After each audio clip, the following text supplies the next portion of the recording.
wasn't comfortable until I'd been working 15 or 20 years to even mention that I had a personal life. So for a long time, and I think it's changed so dramatically. You know, if I had an appointment with my kids, I never made a big deal about it.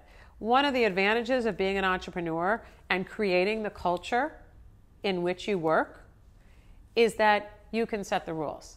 So one of the things that my business partner Mary and I used to do when we were interviewing people for our startup is we'd say, we're the culture.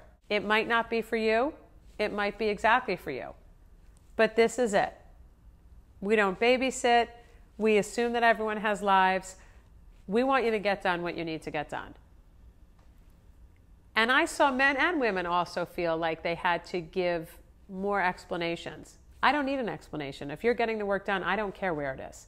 Now, that's me. I can't speak for everybody else, but that's me. If you need to leave to go to a doctor's appointment or take your grandmother to the hospital or go for a run, it's not my job to judge the value of those activities.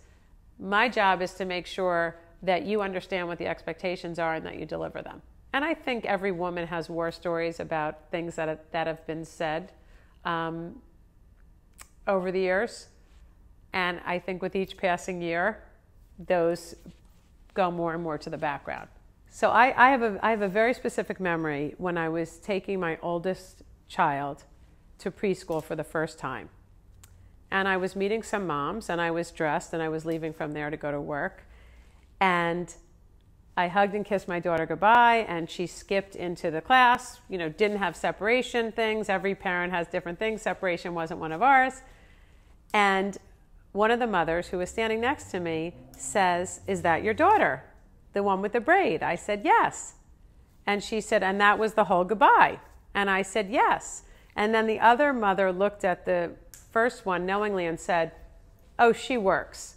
And in the subtext was, she works, so her daughter must be used to spending time with strangers. So that's probably why she's so well adjusted. One of the things about being a female entrepreneur is I think there's not enough written really about how difficult it is. Not just because you're a woman, but because being an entrepreneur is hard. And if you have a family that you need to balance, both children of your own or parents that you're taking care of, or have any desire to pursue recreation or sports or read, there really aren't enough hours in the day.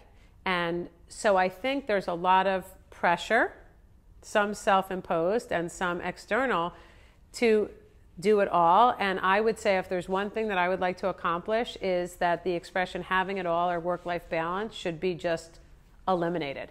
It sets a standard that I don't think is achievable. So the way I talk about it, when I talk about trying to do all the things that I want in my life, this work-life balance, I talk about trying to keep my wheels on the wagon.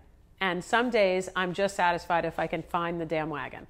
I found ways to not take the barbs in the comments personally, or I don't notice them. I was very acutely aware of them when I was fundraising, because I felt like here I am in a professional environment and you're making jokes that wouldn't be appropriate if we were in a middle school lunchroom.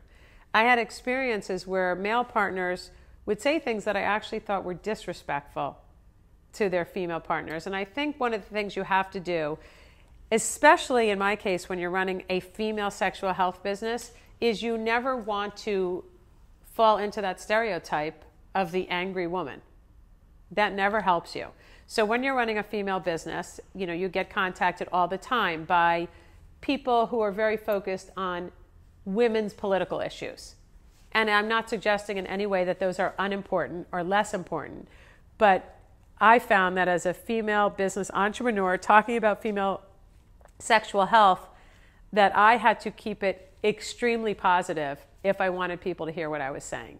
Because I think there's a tendency that if you say something out of turn or you're having a bad day, I don't want someone to make the comment that I'm emotional. I did not expect to be a vagipreneur, which was a great title that a journalist gave to us that has stuck. It's a person in the business of female sexual health. And at the time Mary and I bought the company, my kids were little. They were not even in middle school yet. And I felt like it was appropriate, since there was going to be some conversation, to at least lay the groundwork for them about what I was doing. and I wanted to do it in an age-appropriate way. My way of communicating to my children was, I said, when you're married and you're in a committed relationship and you love and trust someone, being intimate with them is an important part of the relationship. And the company that I'm working with, the product that we're working with, is to help that when it doesn't work. And that seemed okay for some period of time. And then my friends would find out, they'd tell their kids, and my kids would come back with different questions. And it finally just got to the point where we had a hard and fast rule. We're not talking about the product that mom works in. We can talk about the business, we can talk about meetings. We don't want to talk about any of the things that make us blush. So it became just something we giggled about all the time. And now that they're older, they're both teenagers, one's out of high school, it still occasionally comes up and we laugh. I don't know if it was coincidental, but after we bought the company, both of my kids switched schools. So maybe they wanted to go into witness protection or something. But it was an interesting experience doing this, because it was oftentimes really about the content of the business in terms of what socially people were interested in, as opposed to the business of being in business, which is always what I had focused on.